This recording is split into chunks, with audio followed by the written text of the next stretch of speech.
My name is Jana Martin, and I have the distinct privilege of welcoming you to the 32nd Annual Katherine White Lecture Series.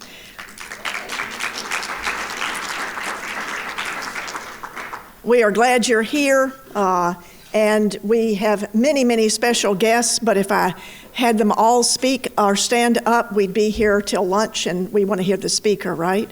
But I do want to acknowledge our speakers that we have today. We have Dr. Tiffany Brown, who is seated right over here. She is Deputy Superintendent from the Long Beach Unified School District, and she'll share with us how the school district is supporting children and families that have been impacted by autism or autism spectrum disorders. We encourage you to stay for her presentation after the Q&A session for Dr. Sutcliffe.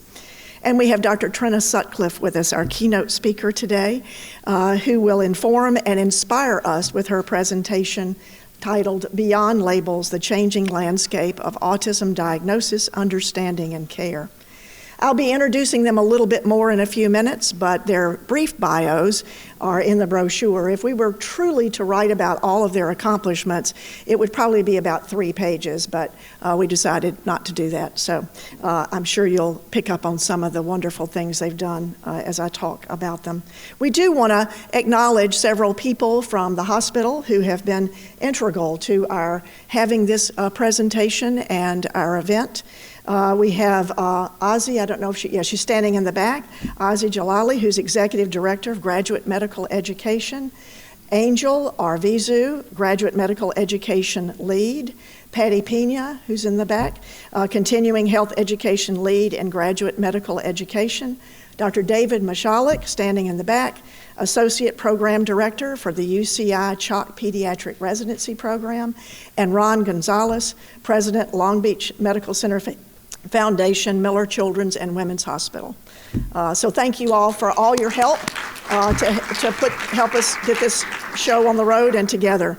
We also want to recognize Dr. Elisa Nicholas, Chief Executive Officer, and Dr. Maria Chandler, Chief Medical Officer of the Children's Clinic, and their wonderful work and acknowledgement of Dr. Katherine White. The Children's Clinic was one of Katherine's babies.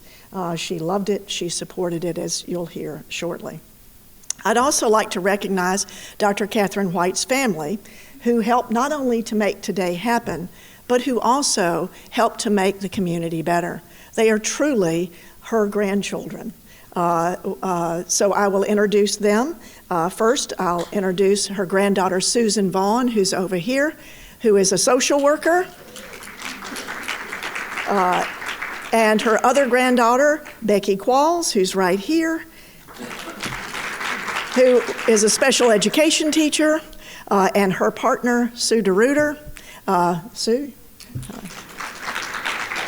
They are helping to keep Katherine's vision alive every day in serving people who have needs just like Katherine did. So that's wonderful. So I want to talk a little bit about Dr. Katherine's legacy. Dr. Katherine died in 2005, and so many of you may never have had a chance to meet her. You may not even have had a chance to know who she is. And it's important to us to make sure you know just what a wonderful woman she is, because without her, we wouldn't be here right now.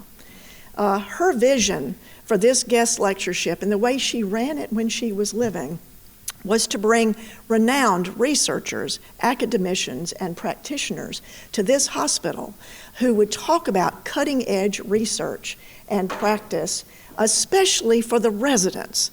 Katherine had a sweet spot for the residents, and she wanted to make sure that they had an opportunity to hear renowned speakers. But she also wanted to support the medical faculty, the staff, and their families, who are often impacted by a lot of the special topic areas that we have featured and benefit from these conversations as well. We've had speakers, obviously we've had 32, I won't name all of them, but some of our talks have been on stem cell and gene therapy research, childhood obesity, transgender issues, Fragile X syndrome, and AI was our program last year, and mental health. And today we add autism. Many of you know that I was blessed to know Dr. Katherine for many years. She was my buddy. She was a pediatrician, I was a child psychologist, and we shared a lot of stories, but we shared a deep love and friendship and caring for each other. It's always an honor for me to pay tribute to her and her passion for helping others. As I reviewed some of my previous remarks about Dr. Katherine, I noticed there were several adjectives and descriptive words that I used to describe her over the years, and so I thought I would share some of them with you. Those of you who knew her, some of these you'll smile about, I'm sure, but these are from previous introductions, as I mentioned. Disruptor, influencer, pioneer, esteemed pediatrician, community activist, daredevil, rocker of boats, change agent, role model, healer, giver, visionary, compassionate, resilient, loving, caring, persuasive, philanthropic, stubborn, humble, passionate, curious, unconventional, a light, and generous. That she was all of that and more. And many of you who knew her, I see you nodding your heads. Absolutely. Dr. White believed in kindness and shared responsibility in this community of Long Beach. And she actively engaged in sharing her wisdom, caring, and her resources to support our community and the people in them. Dr. Katherine's legacy is why we're here today and why the field of medicine and the lives of community members in Long Beach are touched beyond measure. Dr. White's generosity for many programs and services benefiting children, families, and the Long Beach community was significant. Her generosity included over her lifetime over $2 million in contributions and endowments to the Children's Clinic and the Dr. Katherine White Lectureship for Pediatric Education. Dr. Katherine White was a role model. Dr. Katherine was a helper through her volunteer work, her compassionate medical care as a pediatrician, her empowerment of women to discover their talents and to excel, and her work to inspire medical residents and staff of this hospital. Dr. Katherine was a hero. She didn't just notice people who were in need. She sought them out. She sought them out. And she educated others to see, be aware of, and act on the need to make it better.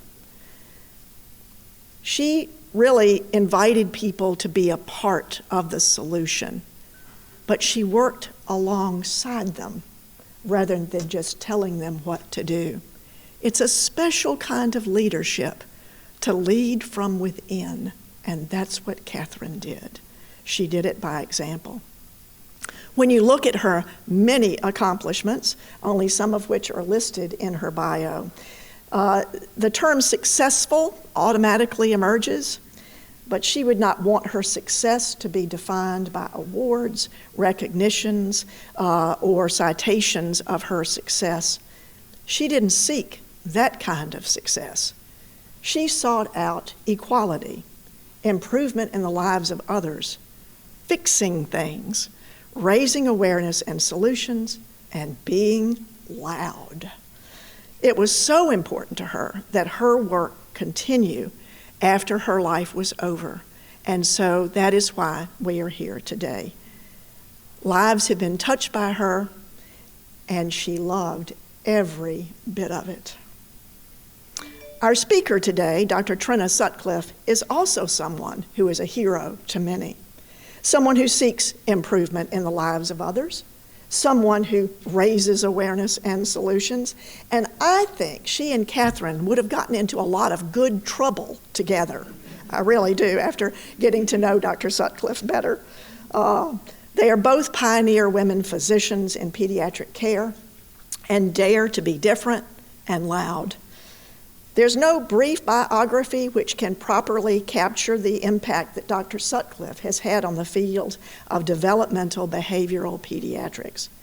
Dr. Sutcliffe's journey to becoming a developmental behavioral pediatrician has been driven by a blend of personal passions, academic pursuits, and professional experiences.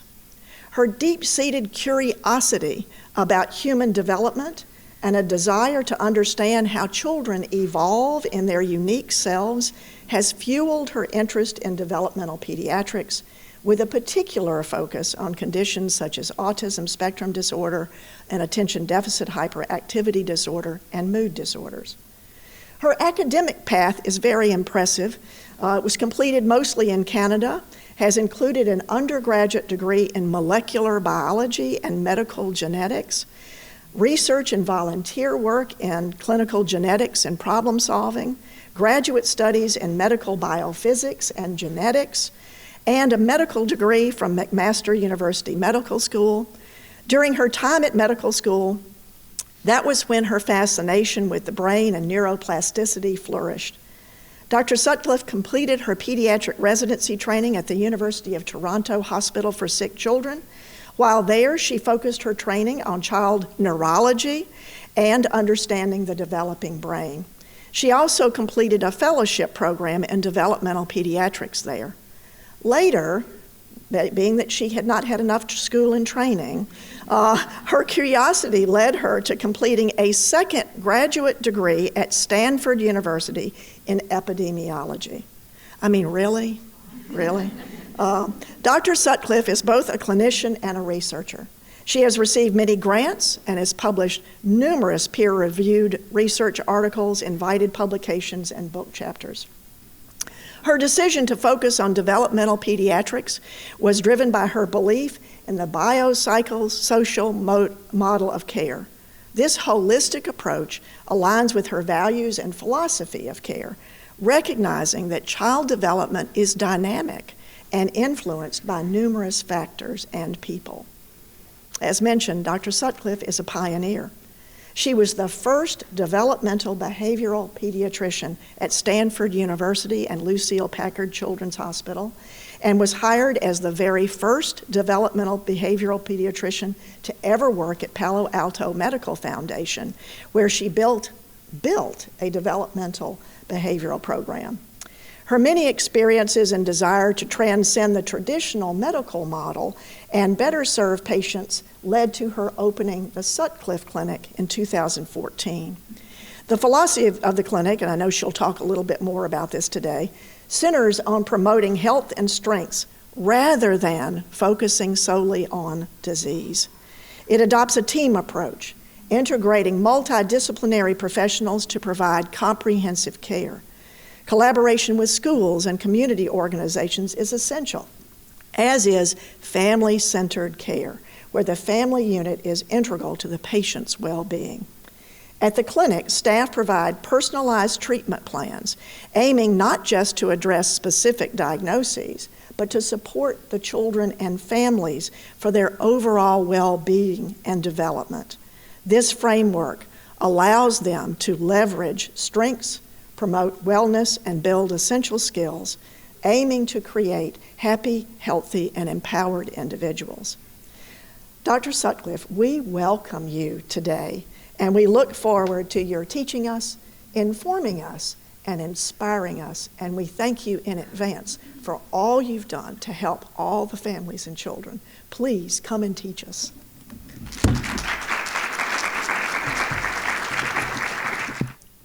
Good morning. Jana, thank you so much for the wonderful introduction. It is an honor to speak today. Good morning, colleagues. Thank you so much for joining me today for this critical discussion about autism. I'm excited to be here. We are going to spend the next 50 minutes talking a little bit about how autism has evolved over the last 25 years. I picked 25 years because that's when I started my career as a developmental behavioral pediatrician. The title of our talk is Beyond Labels, the Changing Landscape of Autism Diagnosis, Understanding, and Care. We have a number of learning objectives today, but by the end of this talk, you will be able to describe the 25-year evolution of autism diagnosis, criteria, assessment, and treatment. You'll also better understand autism prevalence, how we assess autism, how we care for it, and importantly, how to create a collaborative, family-centered framework to optimize care. So let's begin. Part 1, the evolution of autism understanding. Now, I don't know how many in the audience were here 25 years ago, but the word autism meant something very different 25 years ago than it does today. 25 years ago, when we talked about autism, we talked about a very narrow, stereotyped condition that affected mostly boys. We talked about boys who had very little language. We often were not able to assess their cognitive abilities, or often we thought that their cognitive abilities were low. We talked about children who had very repetitive patterns and behavioral challenges. These were children who lined up their toys, who flapped their hands, who rocked. That was our vision of autism back then. 25 years ago, we missed girls. We missed girls with autism. We missed children with language skills and high cognitive skills. We missed children with very subtle presentations. We've learned a lot. So there was a diagnostic revolution. And what happened is we moved from the DSM-4 to the DSM-5 in 2013. With that move, we changed from having a system with very distinct diagnostic categories. We had autistic disorder, Asperger's disorder, PDD-NOS, and we moved to a very broad spectrum. In addition to that, we moved from a system, we moved from a system where we had 3 symptom domains, including social skills, communication skills, and repetitive behaviors, to a system where now we had only 2 domains. We focused on social communication and social skills as one domain, while we kept the second domain of repetitive behavior and patterns.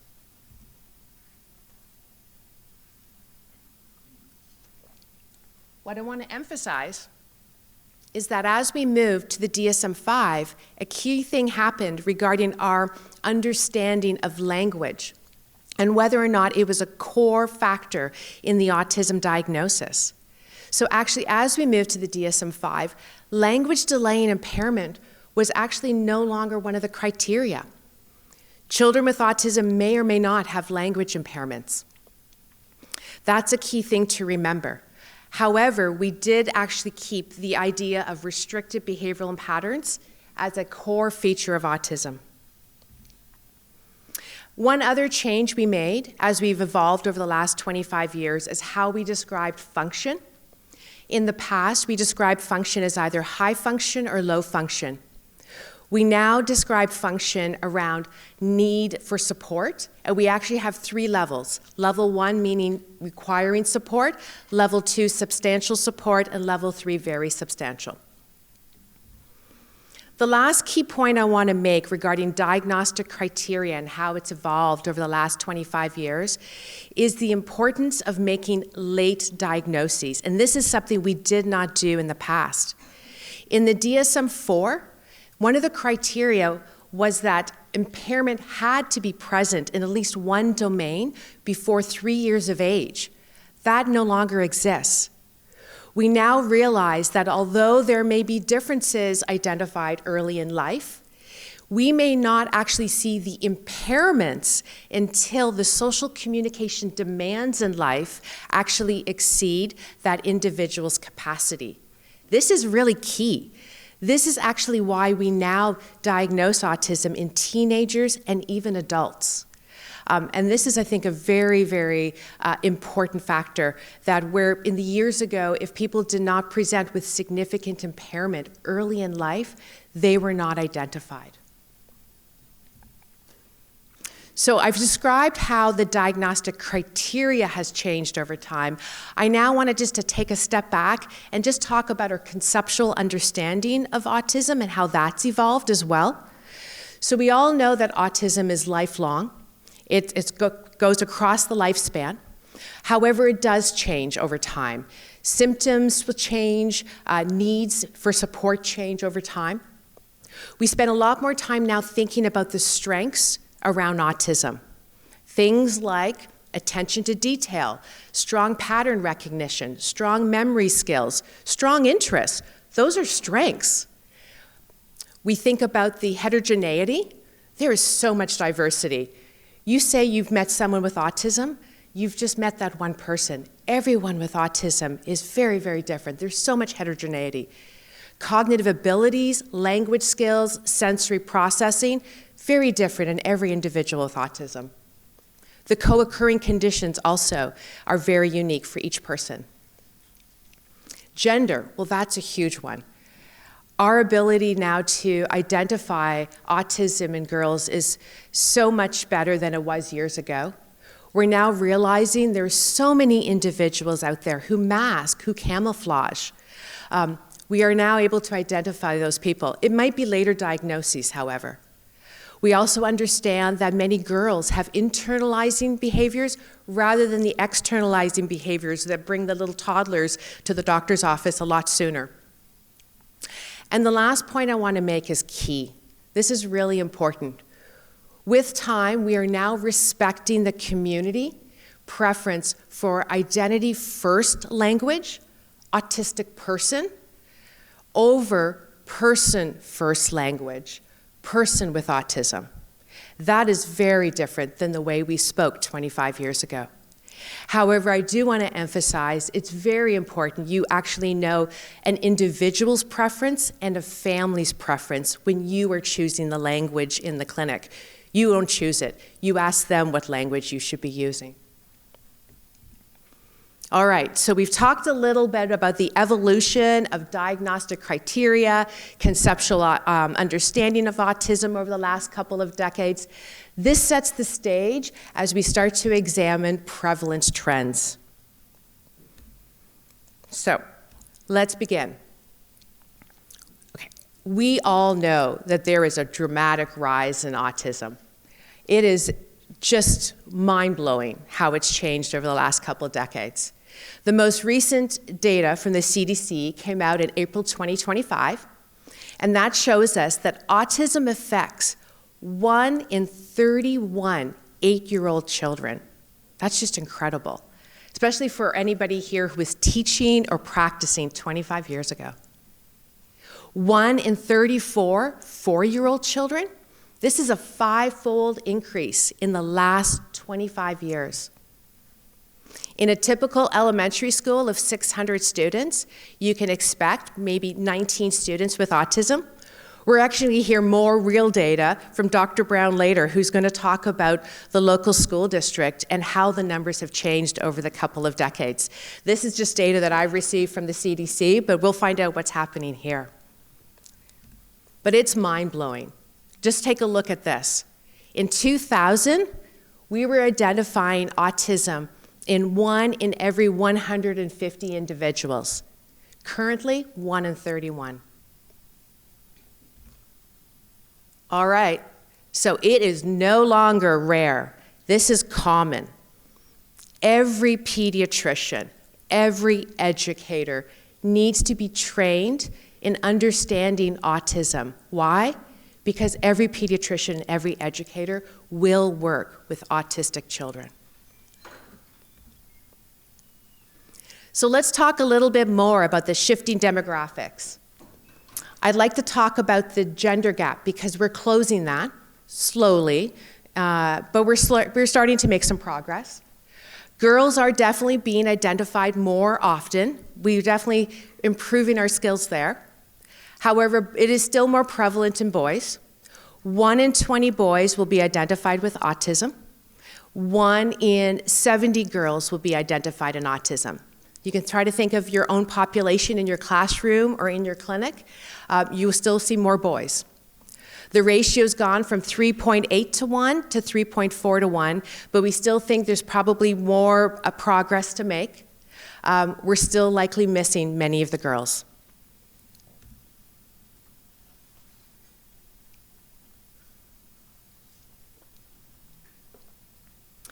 When we talk about racial and ethnic demographics, there's also been a lot of shift over the last couple of decades. Historically, white children were always identified earlier and more often. The 2025 data, though, however, shows that we're making progress. It was the first time ever that non-white identification actually equaled or exceeded white rates, so that is huge. However, we still have to make more progress because there's still disparity in the age of diagnosis. That needs to be taken care of. And more importantly, or as importantly, the access to services there is this disparity which needs to be addressed. So lots of work still for us to do. All right, here is the million-dollar question. If anyone has the answer, please raise your hand. All right. Is autism actually becoming more common, or are we just better at identifying it?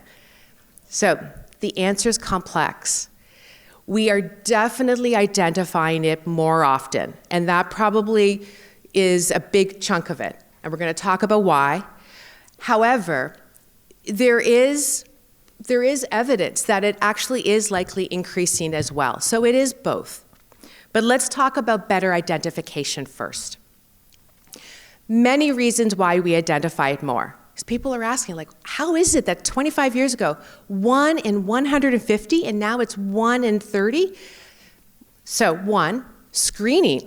So it was in 2007 that the AAP put out their policy and report that all children at their 18-month visit and 24-month visit needed to be screened for autism, and that general developmental surveillance needed to happen at every well-child checkup. So all of a sudden, we started screening a lot more. So fantastic. Everyone's doing a great job out there. 2, awareness. Raise your hand if you ever watched Love on the Spectrum or Young Sheldon. All right, so public awareness, it's in the media, it's everywhere. You can't open a magazine, go to social media, turn on a TV show, a new movie, without there being an autistic individual in that media ad or the show. So really there is so much more awareness. So parents are approaching their doctors or their teachers and saying, like, I think there's something here, something's not right, I'm not sure, I want to help my child, what do I do next? So parents are initiating. We need to listen to parents. Training, well, that's a huge one. That's why we are educating and training physicians and educators more and more about what are the red flags to look for. I'm less familiar with the educators and how they're being trained, but with physicians, there's been a push over the last couple of decades with having more training in developmental behavioral pediatrics in pediatric residency programs. It was actually in 1996 that pediatric residency programs were told that they needed to include DBP experiences for pediatric residents. And many of you may not realize this because you developed rotations, but it wasn't until July 2025 where a 4-week rotation dedicated to DBP was actually mandatory. But we really have made efforts to improve training for all trainees in medicine and in education. All right, the criteria. Well, that's actually really made an impact on how we're identifying children. The criteria in the DSM-5, with the shift, with the diagnostic shift, it has really helped us see that there is a diverse cognitive profile as well as language skills among people who are autistic. So there's many people who would not have been identified with autism in the past because they have strong language skills and now are being identified with autism. Service eligibility. I would need to bring this up because it's true. It's a pragmatic factor. Autism opens doors. Years ago, you'd have a little one with developmental delay, and they'd be getting early start or early interventions with their developmental delay. Services are different when you have the diagnosis autism. They are. If you'd been identified with speech delay years ago, your services are different than if you're identified with autism. So over the years, it is what it is, that with the diagnosis of autism, doors have been opened for services. And the last comment I have here regarding increased identification is around diagnostic substitution. So again, years ago, an individual may be identified with intellectual disability. Now, intellectual disability and autism, because we know they coexist, if the autism diagnosis is in fact present. But now we understand that just because you have one diagnosis doesn't mean you can't have autism as well. Autism describes a behavioral phenotype. It's a behavioral profile. It has many causes. So just because you have Fragile X syndrome or Down syndrome, it doesn't mean you can't have autism as well. Autism describes the behavioral presentation you see in front of you, and we've become better at actually calling that out.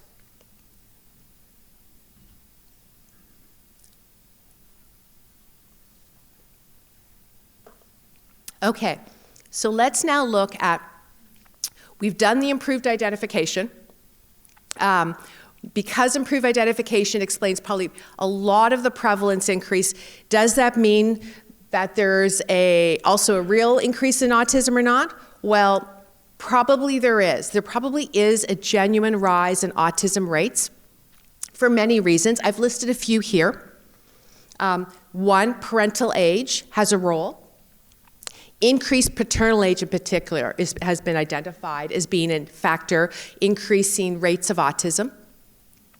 Survival of vulnerable infants, this is another key one. Over the decades, we've become better and better at helping with the survival of medically fragile infants, very extreme low birth weight or extreme premature infants, and that vulnerability is associated with higher risk of autism. Prenatal factors such as exposures, mental health, the health of the placenta, pregnancy complications, all of these factors also contribute to increased risk factor for autism. And finally, there are numerous environmental factors that are being researched in looking at pollution and other factors that might impact the development of autism. Want to emphasize, there is no single cause for autism. Autism is caused by many, many things. We know for sure there is a genetic link. We have lots of research to show that it does, in fact, run in families. It's not a single gene, it's multiple genes. And even the group of multiple genes is different in every individual. It's like a fingerprint. Every person with autism has their own fingerprint, their own collection of genes that are different. However, it's felt that the ultimate autism phenotype develops when there's multiple hits along the way. Some of the hits are genetic, so there's multiple genes that are different, and it is felt that there are a number of environmental hits that happen. The model is complex, so it's multiple hits, and it's felt that even the hits need to happen in a certain way for ultimately there to be a phenotype that's consistent with the autistic phenotype. It's complex, and we're still trying to understand it, and I think it will take quite a bit of time before we learn more. So we know now that there's this increase in prevalence. How does that impact all of us in this room? One, for the pediatricians in the room, the importance of autism screening and monitoring must be universal and is so important. For educators, standard practice must be including accommodations, evidence-based accommodations for autism in the classroom, including the general education classroom. Systems, my goodness, we have to really figure out how do we scale systems to eliminate wait lists for assessment and wait lists for therapy. All right, now that we understand who needs to be identified, this leads us to a critical question. How do we conduct comprehensive and accurate assessments of autism? Because autism is so nuanced now. I'm going to tell you, 25 years ago when we assessed autism, again, we were looking at children who had a very discrete condition. It was very narrow. And we took our history, we did our tools. We have certain developmental tools we use to assess autism. But it was a different population we were working with, and the assessment, I'm going to say, was less complicated than it is now. So let's talk about that.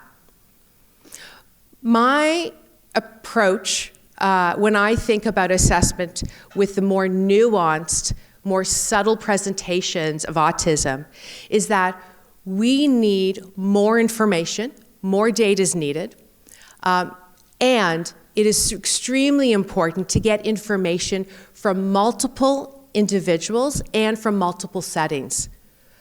My clinic room is just a snapshot in time. When I have a child visit me in the clinic room, my clinic's not real life. That child may have a great day or a terrible day the day that they visit me. Their anxiety may actually cause a lot of dysregulated behavior, or their anxiety may actually make them want to please me, and they may have actually a really ideal sort of assessment with me. I need to know what that child looks like in the classroom. What does that child look like on the playground? What does that child look like at home at night in a busy, chaotic home? That is really important. And so assessment really needs to actually collect information from those settings as well. We're going to cover some key parts of the assessment, which is developmental history, the diagnostic instruments that we use, the importance of a team and collecting collateral data, really including cultural competency when we assess children with autism, and then how do we integrate all that information. Okay, I'm not going to go into detail here, but we have to take a very thorough medical family history and developmental history every time we begin our autism assessment. The second part, though, is we go into diagnostic instruments. And this is the tricky part, because I don't have an MRI scan or a CT scan that's going to tell me who has autism, who doesn't have autism. There's no blood test to say 100% you have this or you don't have this. So we have to rely on information that we collect from multiple tools. These two tools I've listed here because these are tools that we've had for decades and have been well researched and have been considered the gold standard over the years. But I'm going to tell you, just because a child passes or fails an ADOS or an ADI doesn't mean that they have autism or not have autism with 100% guarantee. And it's much more complex. The ADOS is a tool we use. It's a semi-structured play tool that we do with a child to elicit social communication skills, and we get a score. It is well researched. It was developed in the 1980s. Its reliability and validity studies were all published in the 1990s. Again, we were talking about a different autism back then. These tools have been modified and revised over the years, but I will share, they're still not ideal in some of the subtle, nuanced cases. The ADI is a semi-structured interview that we do with parents, lasting 90 to 120 minutes. But again, both of these tools have been around for a long time. They are used. We should be using them. However, don't use them alone, and make sure you really consider all the data in front of you, including what parents tell you and what teachers tell you.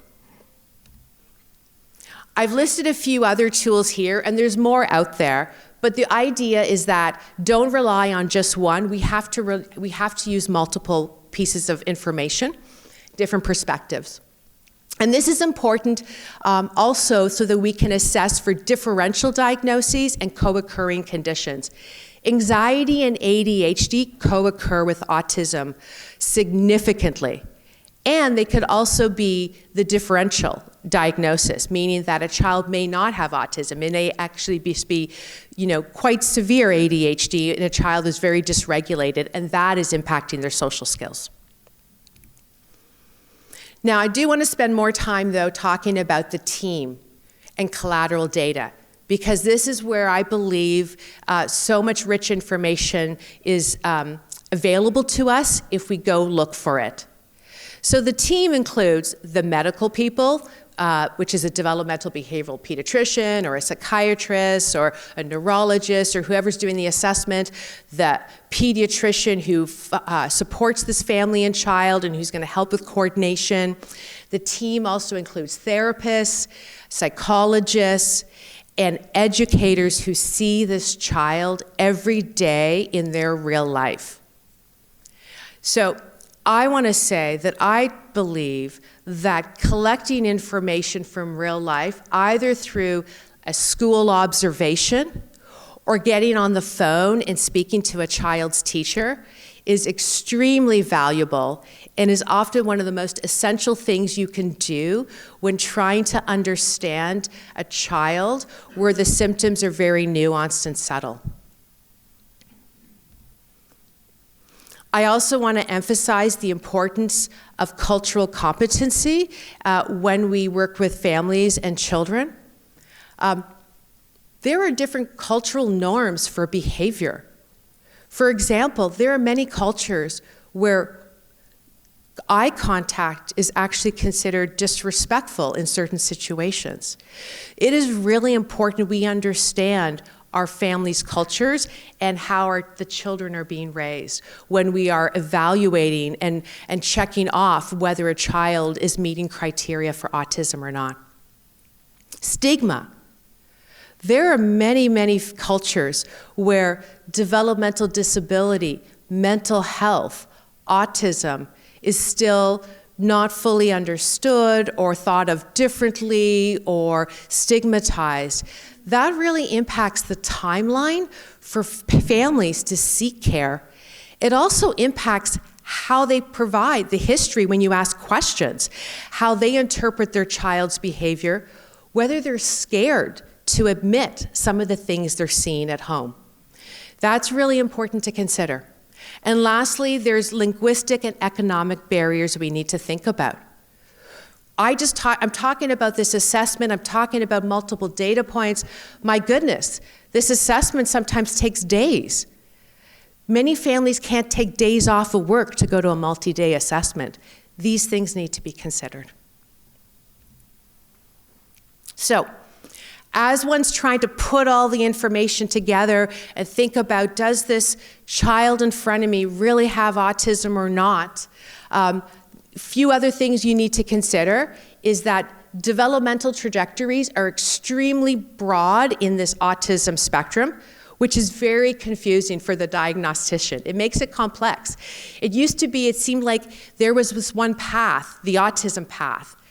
The autism path is so variable now. So when you are assessing possibly a school-aged child or a preteen, so this is a late diagnosis, and you're looking at this path and you're understanding what they've done at school and their grades at school and all the things they're doing, you're like, how can this individual have autism when they have checked all these other boxes at school?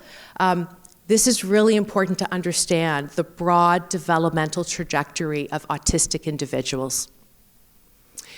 Another important thing is now when we think about autism, we frame autism as a difference where there is some disability that we need to support, but it's a difference in thinking and processing. We need to attend more to lived experiences, masking, camouflaging, and culture. And it's important to attend to the co-occurring conditions, especially ADHD and anxiety, and how they shape the clinical picture of the child in front of you, and actually really shape the treatment plan you're creating. So, once you've decided whether or not a child meets the DSM-5 diagnosis, a couple of other key things is to identify, actually this is the most important thing, you need to identify the child's strengths and challenges. I tell people, like I have families who come to me, they say, Dr. Sutcliffe, my child has autism, can you give me treatment recommendations? Someone says that to me, I have no clue what to say. I don't know what treatment recommendations to give. Autism means so many different things. The word autism doesn't tell me at all what this child needs. I need to go beyond the label and understand what this actual child needs. So I need to really understand what their specific strengths are. How do I leverage that in a treatment plan? And then what are their specific gaps and how do I build that? In addition, when you're trying to put it all together, you're thinking about the co-occurring conditions, ADHD, anxiety, other medical and genetic conditions. It is the recommendation that children who identify with autism do have genetic testing done, including Fragile X testing and microarray assay. Also really important, you need to find out about sleep issues, GI issues, possible seizures. These are all things that are also seen in children with autism. And then the most important thing that I want to focus on today is the creation of a family-centered intervention roadmap. So let's talk about that, because diagnosis is just the beginning. And actually, it is everything afterwards that I believe is the real work. I have to tell you, over the years, I've met so many families who have waited months and months to have an assessment. They receive a diagnosis, they receive their report with a list of recommendations. And unfortunately now they have to wait months and months again to have any kind of intervention. And they struggle with trying to figure out how to navigate systems, insurance systems, therapy systems, school systems, family systems. It is really hard. And that, I think, is so important that we spend more time and energy understanding that piece and how to provide access and coordinated care.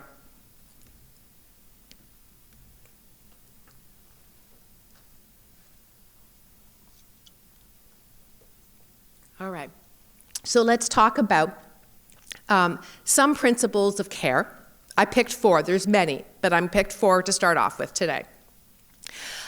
First one, we're going to talk about early identification and early intervention. Next, we'll talk about ongoing education and behavioral supports. Then we're going to focus on family-centered planning and the interdisciplinary team. All right, early identification intervention. So we all know the importance of early intervention. What we're doing is we're leveraging neuroplasticity. It is a beautiful brain in those little kids. There is lots of neuroplasticity. We have to harness that. Lots of research showing that there's wonderful gains in IQ, language skills, daily living skills when you do intervene early. But it's not just timing, it's also intensity, and it is duration of therapy is important. I want to emphasize baseline skills also influence in outcome. So in particular, strong cognitive skills, the presence of speech and language skills, and social motivation are 3 predictors of really good outcome with intervention. Also want to say that the specific brand name of the intervention is actually not that important. It's actually the core principles in the therapy that are important, and quality. So I wanted to mention a few intervention models, especially with our young kids when they're first diagnosed. Many children will either receive, ABA or early intensive behavioral intervention. These are therapies that provide very structured learning setting for really skill acquisition, helping with IQ, language development. It's much more structured teaching and therapy. There's also more naturalistic forms of therapy. The Early Start Denver model and pivotal response training are a couple of them, much more naturalistic, play-based. Therefore, there's a lot more movement with some of the social communication skills with these therapies. Parent involvement is key with these therapies. I'm going to tell you, parent involvement should be sort of on your recommendations. It's parent support, well-being, education, and making sure they're well informed and involved. But interventions sharing common elements share common benefits, and again, the brand name is less important. Ongoing educational and behavioral support is important throughout adolescence, or throughout childhood and adolescence. I want to emphasize, even kids who have tremendous improvement with their early intervention can still benefit from different types of therapies on and off throughout the years. For example, there's many kids who had intensive therapy early on, they go to school, their therapy starts to decrease, then they go to middle school. So I don't know how many people here teach in middle school or have been to middle school, but middle school is difficult to navigate. And so when you have an autistic individual who may have been doing well, who then suddenly enters middle school, this is another opportunity to provide social skill training, mentoring, coaching, counseling. High school student, really autistic individual with sort of subtle autistic symptoms goes to high school and they want to date. Like, again, it's an opportunity to support like ongoing development of social skills, social communication skills. So there's lots of ways that ongoing support can happen throughout the years. I want to make a note that positive behavioral support doesn't just have to be for negative behaviors. So behavior support doesn't just have to be for aggressive or disruptive behavior. Behavior support can be positive and proactive to promote the development of proactive social behaviors. I've listed some other ideas that are often used in the school setting, but really important that families learn more about whether or not they are eligible for IEP services or a 504 plan. Okay, this is the important part. Family-centered planning. Families are not passive recipients of service. They are essential partners and decision makers in the care plan. They cannot be forgotten. They need to be at the forefront. So, family-centered care. Parents are experts. Parents know their kids better than anybody else. Professional expertise needs to be combined with family expertise. That is really important. You need to listen to the parents the parents you interact with when they have a concern. Also, understanding family priorities is important when you're creating the treatment plan. You may have a family who co-sleeps with their autistic child. Family number one says, we need to work on sleep. We all need to sleep in our own beds. This is not healthy for any of us. We want our child to be independent. We don't want to co-sleep. I need better sleep. Their top priorities, we need to work on sleep in this behavioral plan. The next day you meet family two. They have an autistic child and they co-sleep. They're like, in our culture, we co-sleep. This isn't a problem for us. Why are you talking about co-sleeping? You need to listen to the family in front of you as well and understand their priorities as you work on your treatment plan. Strength-based approach. I'm not just talking about the child. I'm talking about the family as well. What are the family's strengths? How can you leverage those? If you have a family who has extensive, extended family in the area, use that extended family when you're thinking of the treatment plan and how you're making sure to get, parent support. So really get to know your families and how do you leverage their own personal strengths. And the last thing is coordination and communication. It is a real shame, the burden that so many families have. They speak to so many doctors, so many therapists. They have to tell the story over again. People come, they have it often printed out. They have documents, they bring binders. They have written out the story. They have to answer the same question again and again. If something happened, if behavior has escalated over the last couple of months, they've seen now they have to go see their pediatrician, their psychiatrist, their behavioral therapist. They've gone to 16 meetings. They've gone to a therapist. They're doing all this stuff, and they have to relive the last 2 months of how challenging it's been. So there is such a burden of communicating with all the different people on the team, and then they hear different recommendations from everybody on the team as well. Communication and coordination is something we need to help them with. Family well-being. Supporting family well-being is not a luxury. It's essential for child outcomes. And I'm going to share a personal story now, and I hope I don't get too choked up, because I always get choked up when I share personal stories. But I want to share a story of a family who had a huge impact on me early in my career. So it was early in my career. I was seeing a family for follow-up. Their child had quite significant autism, nonverbal, cognitive impairment, many behavioral challenges. It was a regular medication follow-up. The child was on a stimulant, a non-stimulant, an SSRI. Quick visit. I was in the medical model. I had to do a quick visit. I'm following up with them. We're trying to adjust medication. I'm trying to ask about, okay, what's happening to school right now? How much ABA do you have right now? Do we need to get you more ABA? I'm writing a prescription for more ABA. I'm trying to finish up. And I look at this mom. She looks depleted. She's just looking at me. I'm thinking, okay, what did I forget? What do I need to do? I have ABA, I have more speech.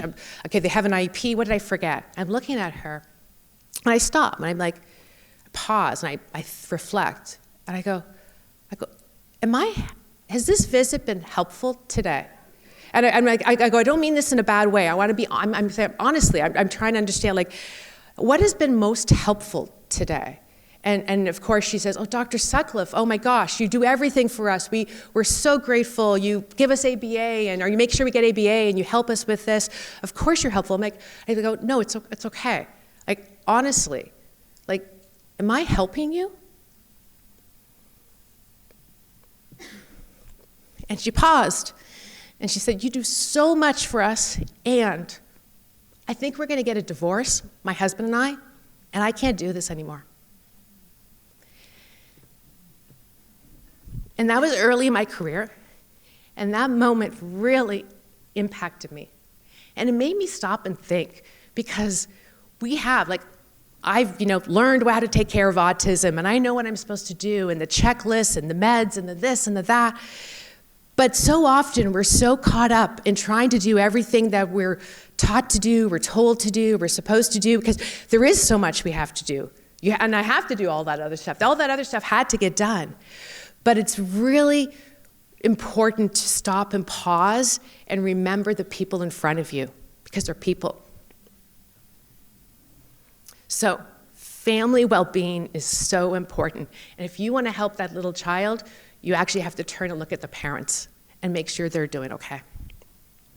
So respite care, really important. Parent support groups, really important for resiliency. There's a wonderful program that we're using in my clinic that that was developed at Stanford and was studied and researched. It's called AMORE. AMORE stands for acceptance, mindfulness, optimism, resiliency. What this program is all about is teaching parents those 4 things. And what they've done is they've found out that if you want to make a difference, for example, you're trying to do a behavioral plan with a family and a child, and you've got all these rules, and if you're in charge of the behavioral plan, you've got a bunch of stuff, you're guiding the family on like how to go through with a behavioral plan. The amount of distress that family can potentially feel while they're going through that plan is tremendous. You need to help that family with acceptance and resilience and being optimistic and mindful. So in this program, what they do is they actually work with parents teaching that. And the research has shown that you actually improve the outcomes of the kids with autism by teaching parents these skills. It's beautiful. So it's things like that can make a real difference. So mental health services for individuals or for the family. Sibling support, don't forget the siblings. Siblings need attention, they need support, they need opportunities to process what is happening around them. And then care coordination. As I mentioned, someone needs to help the family communicate to all the different people that is involved on the team. All right.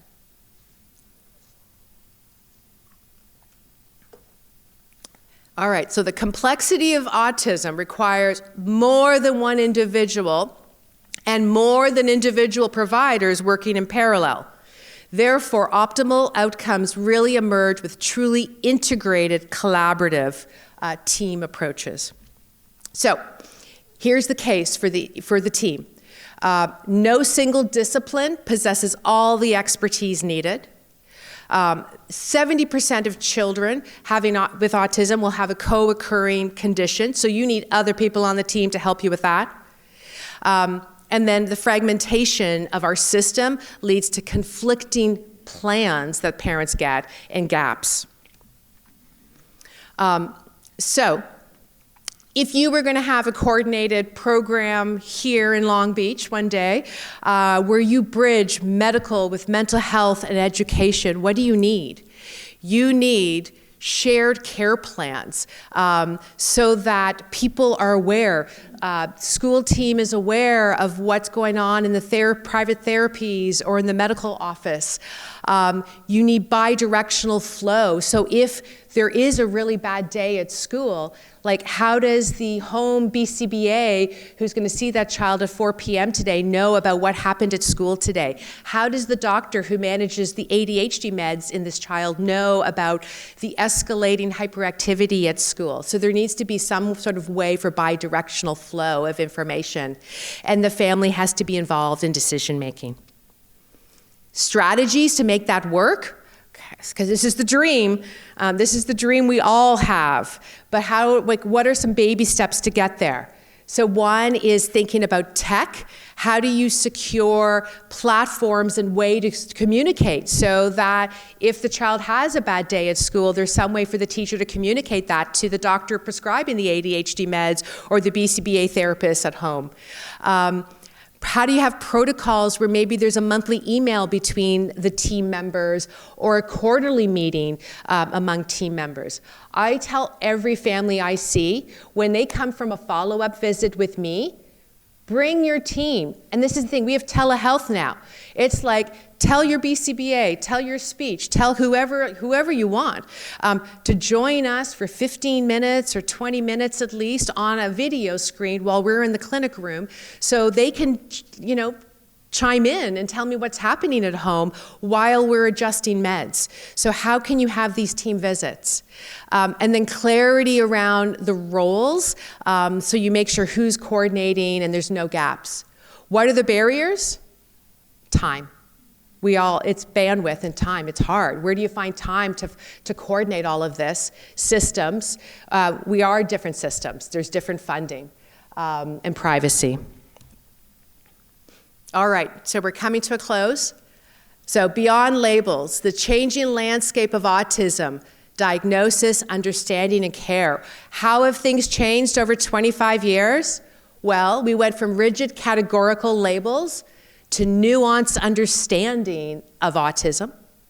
We went from a prevalence of 1 in 150 to a prevalence of 1 in 31. We went to a, more simplified one-time assessment to now a very complicated, at times, assessment because of the nuanced, subtle presentation of autism, but a comprehensive, collaborative, culturally responsive assessment. And we went from siloed therapists and interventions to our dream, we're getting there slowly, our dream of more collaborative, coordinated, family-centered care. So the takeaways today are autism is common. It is not a specialty practice, it's a core practice. Every educator, every pediatrician is going to work with autistic children. Screen early and screen often. So remember, even though you have a school-age child in front of you and they don't have a diagnosis yet and you are suspicious, please send them for assessment. Assessment is truly a synthesis of many data points. You do need to have many data points from many settings and many different people. Evidence-based care works. We just need to work on collaborating and coordinating it, because collaboration is not optional. And families are truly our partners, and they are the experts for their child. I truly expect that the landscape of autism will continue to evolve. I think in 10 or 15 years from now, we might even be talking about something different than what we're talking about today. However, our commitment to coordinated care and family-centered care still needs to remain foundational. Thank you. You really did take us beyond the labels. The historical context was great. And focusing on the other people that are involved, it's not just the autistic child. So thank you for inspiring us and informing us. So we have about 10 minutes for Q&A. I ask that you raise your hand. Wait until I get to you with the microphone, because we are videotaping. And that means I'll have to scurry kind of fast, or you can meet me halfway. So yes, you want to come forward while I come to you?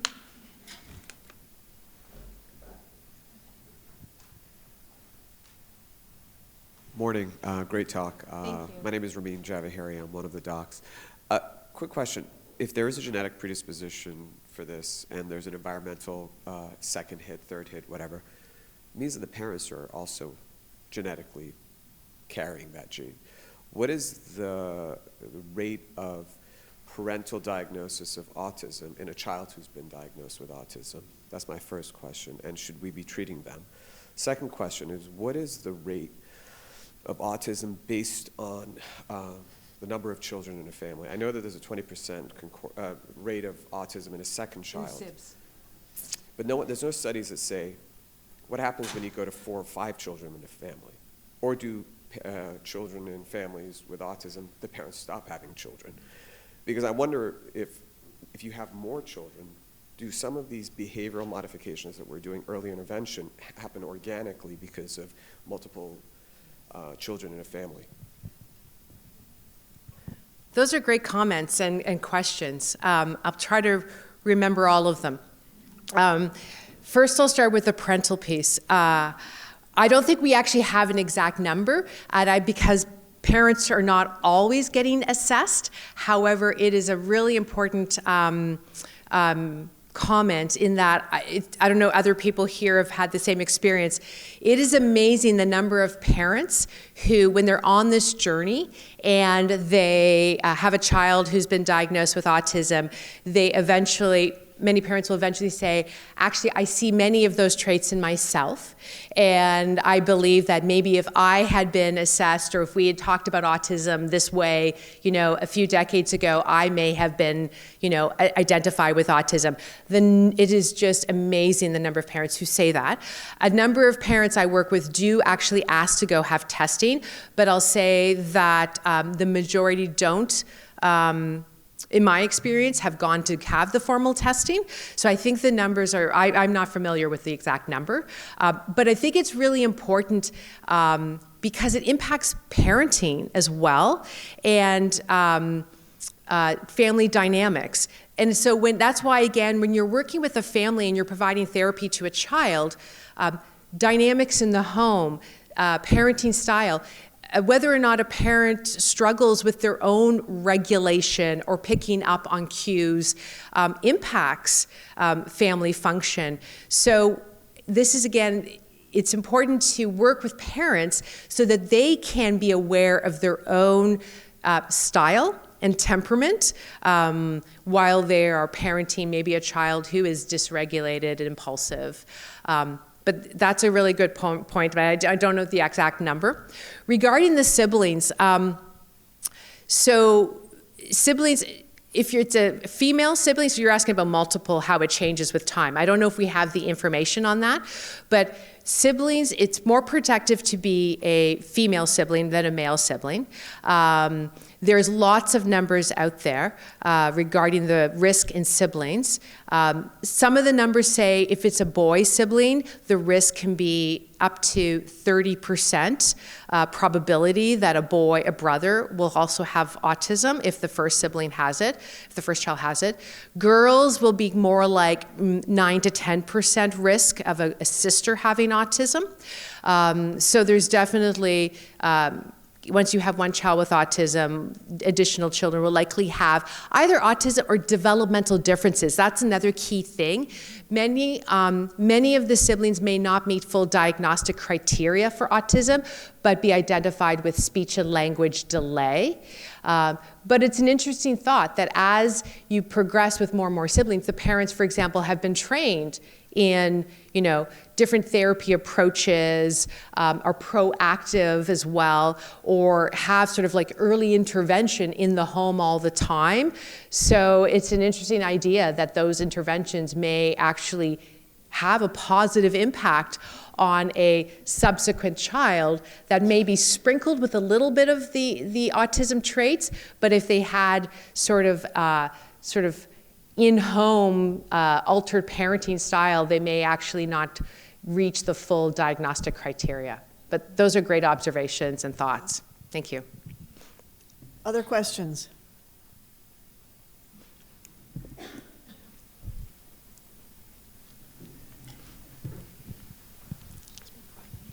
Good morning.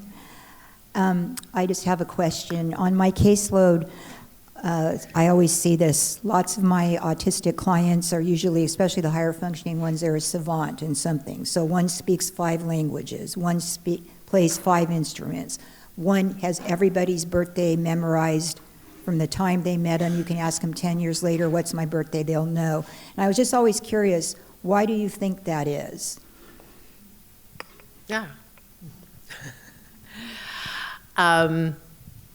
It's a great question. Why do I think that is? The brain is this incredible thing.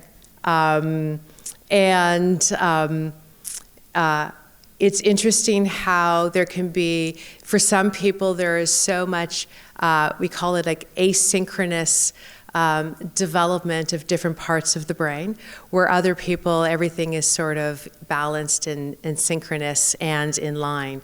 And you're describing individuals where they have developed in a way where they obviously have incredible superior strengths in certain cognitive skills, but lag behind or have different wiring when it comes to social communication and behaviors.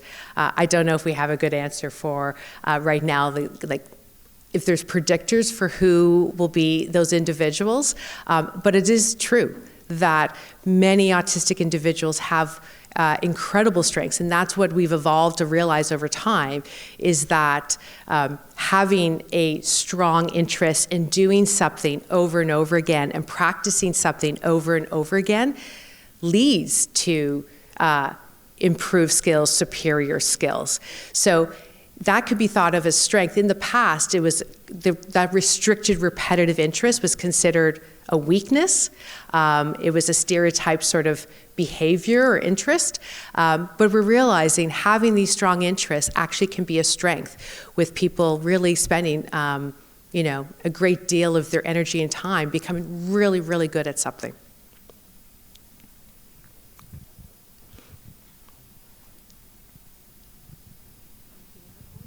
Thank you for your talk and for sharing, and reminding us that family-centered care is such a big part of what we can do.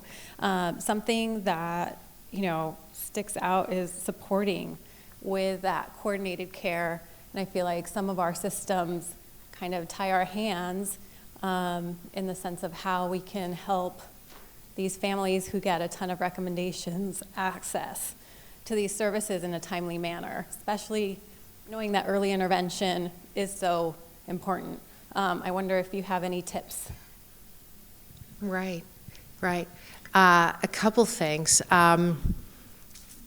So practically, as I mentioned earlier, one of the things I do is I really educate families to include team members when they come to medical visits. So that's one thing you can start doing is, and this is not just for children who are autistic or children with developmental differences, but it could be other types of patients you have that are of more complex chronic conditions where there's multiple team members involved, but having those team visits, so they actually book a medical visit for a follow-up with their doctor, but making sure the family knows that they can invite teachers or a therapist or anybody else involved in the child's care to that visit, or at least for part of the visit. They may not attend the whole visit, but joining through video, I think, is a great solution. Another thing is trying to help the family with coming up with a system to communicate information. And again, this is where we struggle with like privacy and HIPAA. So you have to figure out a way to manage that. But I have many families where I want to gather information from school and how's the child doing at school.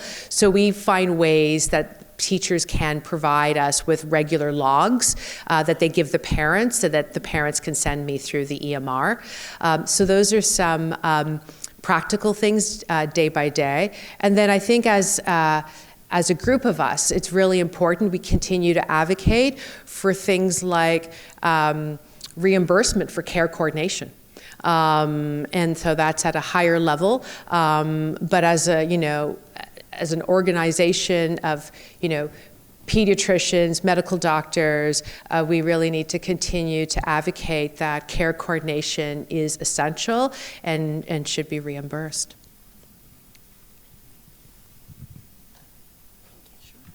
Hello, and thank you so much for the talk. I just have a quick question, more curiosity about your own practice. I know you talked about co-occurring diagnosis, and I know we all deal with that at some level. In your own practice, how much or roughly what percentage of your patients have autism and co-occurring Down syndrome, and how do you handle that in terms of the recommendations for the families? Like you said, there's so many appointments, so many meetings. When you have that combination, what do you find the most helpful recommendations? Yeah. So the children I work with who have Down syndrome and autism, or Down syndrome and ADHD, so I have a bunch with both those situations. I say, first of all, it's a lot of education because a lot of families and professionals are actually surprised. I have people who are like, they have a child with Down syndrome, and when I mentioned that, I thought, treating their inattention and hyperactivity could really help them, with function in the classroom. Everyone was surprised, like, well, isn't this just Down syndrome? What do you mean he has ADHD too? And so there's a lot, I think, of confusion around that. So I think education is really important of parents and the team members around that child. And then collaboration. I don't know whether there is a Down syndrome clinic or not. Where I am located, there's also just down the road at the hospital, there's a Down syndrome clinic. So I do a lot of collaboration with that team. So the family may end up seeing both, they go to the Down syndrome clinic and then they work with me as we think of really about the educational piece and the behavioral developmental piece. Regarding like a key recommendation, I think it's just, again, it comes back to recognizing that that these other behavioral diagnoses should be like called out and labeled, and it shouldn't just be, oh, well, the child has Down syndrome, therefore they're not going to attend in class. It's like if there's attention issues that you feel are beyond like that child's like cognitive profile, for example. I'm thinking one particular child where they actually have fairly good cognitive skills and are doing really well included in a gen ed class. And people were so surprised that when the recommendation was made to treat the ADHD. So just I think it's ongoing education. One last question, anywhere? Oh, okay, thank you. You were trying to get me to get my steps in today, right?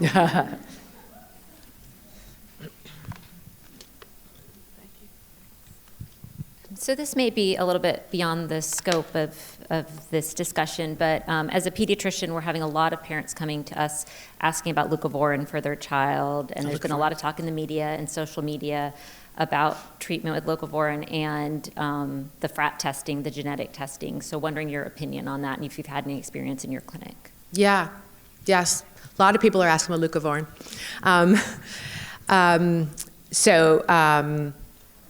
Evidence is preliminary, not strong, but there is some preliminary, evidence towards leucovorin. So I'm going to tell you, like, I see like hundreds, if not 1,000 kids with autism, and I have a handful of kids on leucovorin right now. It's preliminary, and I don't have it as part of my standard recommendation. But I do have some children who are on leucovorin. I'll be honest, mostly a lot of it was parent initiated. And so have I seen benefits? Because I do have a handful of kids who've been on leucovorin actually for more like for a year or two. I'll be honest, I haven't seen significant change. It is always difficult because there's so many other therapies going on, and it's complicated. It's not a clean, experiment. And so over a year, you'll see progress in a child, but if they're getting good quality ABA, it's like, well, they're getting good quality ABA. Is that really, behind the improvements? But I do prescribe it. Yeah. Well, thank you. Please join me again in thanking Dr. Sutcliffe. And in the spirit of the collaboration that she talked about, we have our next speaker, Dr. Tiffany Brown. Those of you who have attended other Katherine White lecture series have met Dr. Brown. She is Deputy Superintendent for the Long Beach Unified School District. She's worked there for 30 years. She started very, very young. She's held numerous positions. She's had a role in helping schools to assess and design intervention systems to support their most struggling students while efficiently using available resources.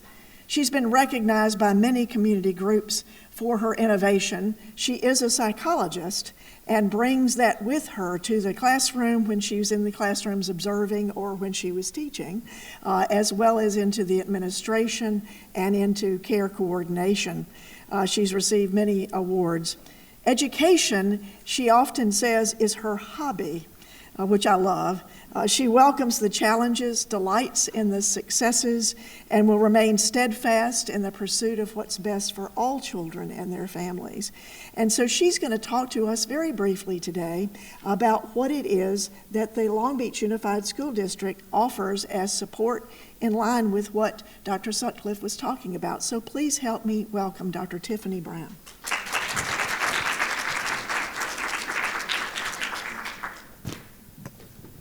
Good morning.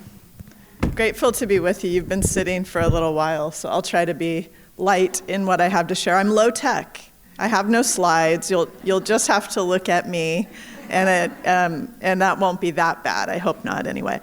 So grateful to be here. This is my 10th time being able to be a part of this convening, and so it's become more special to me over all the years. I'll keep those, thank you. It's become more special to me over all the years, and just a great opportunity for medical professionals and educators to join together. And I'll say that while we talk often about the ways that students and families benefit from our working together, we don't always do a really great job of working together. So what I hope to share today, in adding to what Dr. Sutcliffe has offered, and thank you for everything that you shared, is just kind of a historical context of the diagnosis of autism in the schools over the 30 years that I've been a part of the district. I'm going to capture a couple brief stories of students, and then kind of some lessons learned that hopefully in that there's something that everybody can take from. So as Dr. Martin acknowledged, I began in Long Beach Unified 30 years ago as a school psychologist. So 1997, I was 24, and I didn't know a whole lot, but I was wide-eyed and wanting to learn. At that time, we had almost 100,000 students in the school district. We had 150 students diagnosed with autism. Of about 8,500 students with IEPs, that was about 1.5%. So let me say that again, 1997, about 100,000 students in our school district, about 1.5% diagnosed with autism. Fast forward to 2017, okay? Now we have about 75,000 students in the school district. We have about 16% diagnosed with autism. Fast forward again. Oh, and let me say 16% of the 10,000 students with IEPs. So currently, this year, we have about 61,000 students in the school district. We have about just under 10,000 with IEPs. We have almost 2,700 students with autism. So about 27% of our students with disabilities are somewhere on the autism spectrum. I'm sharing this data because I think it tells a story of a lot of things, much of which Dr. Sutcliffe has offered today, but also about the need for systems to change and mold and grow as those numbers change and mold and grow. So I go back to 1997, being a school psychologist, and I was thinking about some of the students that I met during that time. And I vividly recalled two students, both boys. They were both in first grade at the time. 1997 was a year that we opened a program specifically for students with autism that combined a lot of what we then knew to be good practices, which had a communication component, a very structured schedule in the day. It had sensory motor opportunities built into the day. So really our first integrated program for students with autism. And when I think back to that, it really captured for me the extent to which the schools were not ready to take on the depth and complexity of serving students in the very comprehensive way that is required for those with autism. We have been in a process of working to get ready since, and I say get ready intentionally. I'll come back to that in just a moment. So I think about these two students. One I'm going to refer to as Peter. Peter was a first grade little guy, and he would go right up to you, diagnosis of autism, he would go right up to you and say, "What's your favorite freeway?" I mean, try it at a party. It's a great question. What's your favorite freeway? And this was his way of engaging with you. And you'd say the 405 freeway. No one ever has said the 91 freeway, but you would say the 405 freeway, and he would talk to you about what your favorite exit was off that freeway. The other thing that he liked to do was say, "Where are you going to go? Where do you want to go?" And you'd say, "Well, I think I'm going to go to Calabasas." And he'd say, "How are you going to get there?" And you'd say, "Well, what do you think?" "Well, I think you should go the 405 to the 101 to whatever exit." He was like a walking Google map. Okay, interesting. So thinking about working with his family. This young man went on to graduate from our schools. He went to a prestigious four-year university. He has, by all accounts, led a really successful professional life. His parents' worries were about his social opportunities, the quality of relationships that he would have, that he had these heightened skills, but the worry was, would he be able to really be successful in a profession and a job? And so in working with the family, there were a lot of nuances that were really about their fears of what might happen more than what was actually happening for him in any given moment. Interestingly enough, he went on to become a really high-level engineer with Caltrans, which I just have to smile about it because it's kind of a perfect example of using these really developed, what was a savant-type skill, a developed skill that became a career. And he's living a really, and I'm in touch with this family, he's living a really happy, successful life. Maybe not the life that his parents would have wished for him, but a really happy and successful life. Fast forward to the other student, I'll refer to him as David. So David was more the classically autistic child. If you think about what Dr. Leo Kanner said so many years ago that depicts kind of what would have been a stereotypical child with autism, he was nonverbal, he had delayed cognition, he was nonverbal, he had intense sensory proprioceptive needs, just engaged in a lot of stimulatory behaviors. He was a young man who anybody, a layperson walking into a classroom, would look at and see and think, there's something very unique about this child. And so in thinking about getting to know him at the same time, so 2 first-grade children, schools working alongside both of these families, working to support both the experience they're having at school, but also the experience inside of a community and a family. So thinking about this little guy, David, working with his mom, and I worked with his mom a lot and really look back at her as somebody who I learned a lot from early in my career, both through some things that I did well and some things that I made mistake in or learned from. And in working alongside her, we were really interested in talking about what was happening at school. But what she wanted more than anything was to be able to take him to church. Because going to church was a really important part of their family experience. And she was not receiving receptivity at their church for some of the behaviors and expressions that he had. I think church was not ready for David, which that's a whole separate talk, right? We could have a whole separate talk about that. But this mom, what was so important to her, her driver was that she knew that what she needed for their family was to be deeply connected to their faith-based community in the way that would lift them and offer them the type of support that would be needed to continue into David's future. And so we worked really closely together on attending behaviors, on sitting, being able to sit and sustain. We did some practice around attending school assemblies. We created spaces for him to practice some of these skills.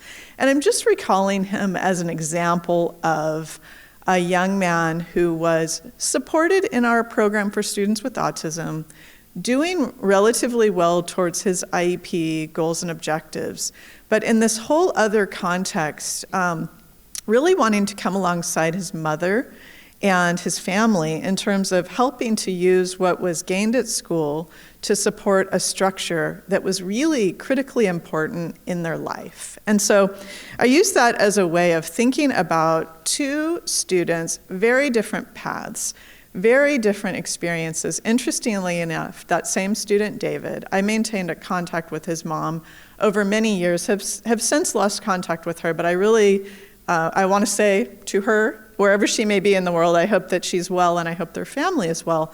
That young man wound up completing through our ACT program, our Adult Community Transition Program.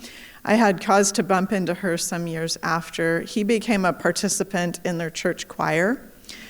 He never began to verbalize, but he did provide rhythm and some percussion and really, again, I took that as okay, we worked this out in a way that allowed the core family need to be met through the experience that was had at schools and in tandem with professionals that were working with them. So I want to just kind of go back with those 2 examples and just for a few moments, because my comments are really brief today. I'm the soft closer on a lot of the really detailed information that Dr. Sutcliffe offered to us.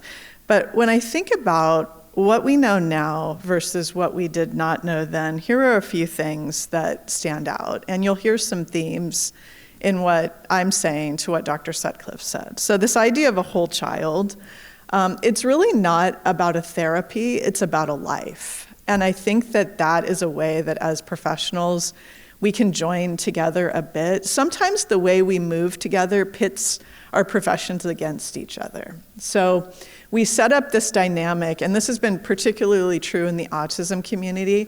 There's been this idea that there's a window of time, and only a finite window of time, when all of these really intense things can happen. And if they don't happen, then the child will be at diminished opportunity for anything going forward, right? And as a mother, when you set that up for a mother, and I'm going to specifically say a mother, when you set that up, there is nothing in the path that is going to stop us from that thing. So I think setting that up is really challenging.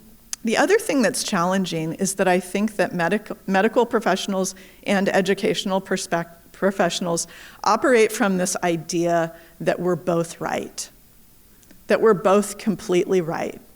And the reality is we're not both completely right. But if we can come together in the spirit of helping this family, together we can help lift what is going to be right for them, which is very different than other places. And so when you think about the way we work together and the idea of this whole child, and I'm going to talk about family connection, when that dynamic is set up that we can have children who live on a wide autism spectrum, but only a few possibilities for what could help could be true, right?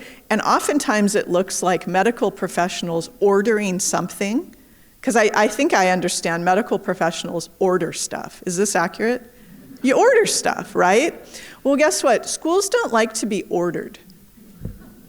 I'm going to kind of like channel my inner Dr. Katherine White and say the quiet part out loud in the room. We don't like to be ordered because we actually know something too. We actually know something too about how to educationally serve and support students in a classroom that doesn't make us completely right either. And so I'm saying this, I'm getting some interesting looks. Some of it is like, are you really saying this? And others are like, yeah, go girl, say it. I'm saying it because the way that we can come together, what if we presumed that we could both be right, that we could both be informed, and that if we use the skills that we have to come alongside a whole family, we can lift their sense of agency, which is point number 3. So looking back to what I wish I would have known then, the sense of agency for the family is what I think is a huge determinant for success of any one child and that family. And if we can come together alongside without creating up a system that pits one another against each other, and you may be thinking, well, we don't try to do that. And I would say, I know we don't try to do that. But that is in fact what happens when we are pointing to the other. When medical professionals or therapeutic professionals are pointing to the school and the school is standing defensively in a posture of, we're not going to do that because you told us so, right? It's almost like the mindset of a teenager. Like, I'm not doing it because you said it. And in the meantime, there's a family that is connected to this experience. So maximizing the skills of the child, that's another thing that I really would look differently upon if I could go back 30 years in my career and do it all again. Maximizing the skills, whatever those skills may be. I gave you an example of the young man with the freeways, who's now designing our freeways in the state of California. Interesting. What about maximizing that skill? I gave you an example of the other young man, David. I think about him. I love to know that he participated in his church choir. I feel like as an educational system, we didn't do right by him because I think he left school without a really developed communication system. That's something that should not happen for any child. I'm going to say any child because really 99% of humans can have a functioning type of communication system. And I say as an educational institution, it's incumbent upon us to help lift that through the service providers that we have and through the resources that we have available. I talked a little bit about that time pressure and those windows of opportunity, and that was very much a part of the late 90s into the 2000s in the field connected to autism. There really became this belief that we've got this small window of time when we can intensely intervene, and if we don't do that then the opportunities will be greatly diminished. And I think that we're moving away from that idea. The idea of early intervention is still very important for obvious reasons, but the pressure around a certain window of time and how that looks and how that lives seems to be less pervasive now, and the idea that we should be working to enhance skills as we go, as they grow, is really recognized more as the way. And then finally, this idea that Dr. Sutcliffe also lifted, and that is that there is not one way to be right for any child with autism. And looking back again, I really see this perspective around what it would be like for us to all work better together. What would it be like for medical professionals to offer in the lens that is brought by them, you, whoever the you may be? What if as educators we were open to receiving the input that's coming and offering in the expertise that we bring a little bit more? And what if in doing that we paved a way for families to walk towards us, not to a divided path? Because many times what you hear families share over years is that the path that they walk is really very, very divided. So I was touched by the example you gave of the mother who shared her pending divorce and the way that likely the stressors and challenges around seeking to support their child in all ways created a lot of tension. When I think about the experience that families have, they're just trying to do the next right thing. They're just trying to do the next right thing, oftentimes without any sort of guidebook, because when do you get that as a parent? And in deep isolation, families who say that they have family members who are not able to care for their children, that they have church communities that do not welcome them in because the needs of their child are not what the church in this case is willing to receive, which counters what I think of when I think of church, but again, that's another talk. What if we think about the ways that we could really come together? And so I hope that through today and what we've heard, which has been a lot of content, I guess if there were one takeaway that I would hope for is this idea of what if we did? What if we did try to stretch towards one another a little bit more? What if the lens wasn't why do we have to? But what if we kind of operated from this perspective of what if we did do that? I don't think the outcomes would be harmful for anyone. I don't think the outcomes would be harmful for anyone. I'm rather certain they would be helpful for many, including ourselves as the professionals. So I want to say thank you so much for the opportunity on behalf of the school district. If I could just, there's a number of people from Long Beach Unified here, so if you are a Long Beach Unified member, if you're an employee, could you just stand? And if you have ever been an employee, could you just stand in the room? Yeah.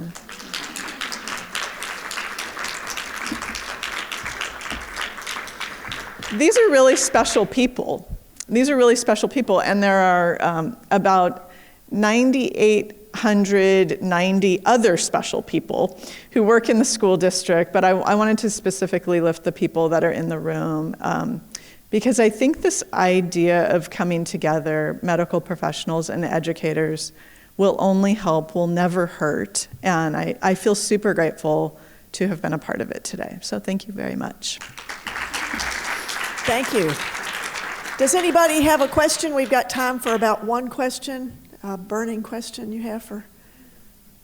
Okay, great.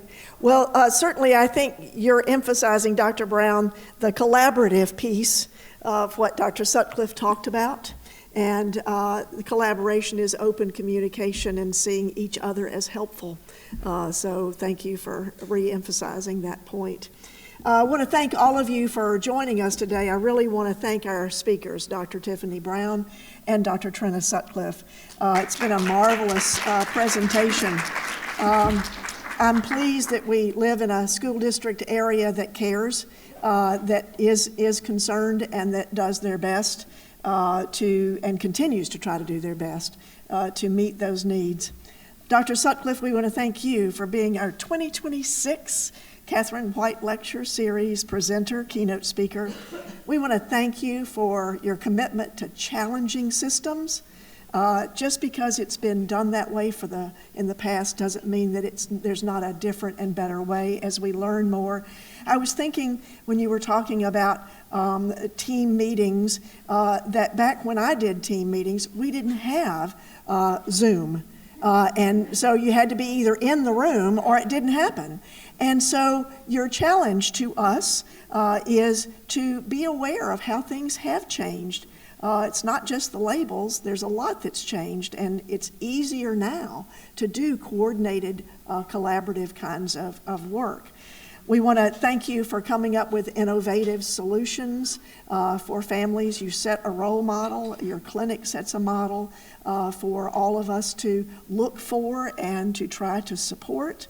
We want to thank you for being a pioneer, just like Katherine, but a pioneer in your own right. You took your interest, your love for neuroplasticity and other things, and you developed it into something that helps other people. And that's what I think many of us strive to do, but thank you for doing that. We want to thank you for being a helper. Everything that you've done to help your colleagues, to help us, to help the families and the children. And you are a hero to many. So you may have been a hero now today to a lot of people that are here. So we thank you for that. And we thank you for educating us to the needs that we have and how we can be a part of the solution. We're honored to have you, so thank you. I also want to thank, yes, let's give her another round of applause. I also want to thank again the staff of the hospital for your help, your support. We're a team. It's good for us to be together and to have these wonderful opportunities. I want to thank Dr. Katherine's family again for being a part of the solution continuously and for honoring her in the way that you do. We also want to thank those of you who have continued to support children and families in whatever work you do. Dr. Katherine's smiling as a result, so thank you. And we look forward to seeing you next year at the next Katherine White Lecture Series. Thank you for being here, and have a good day. Bye-bye.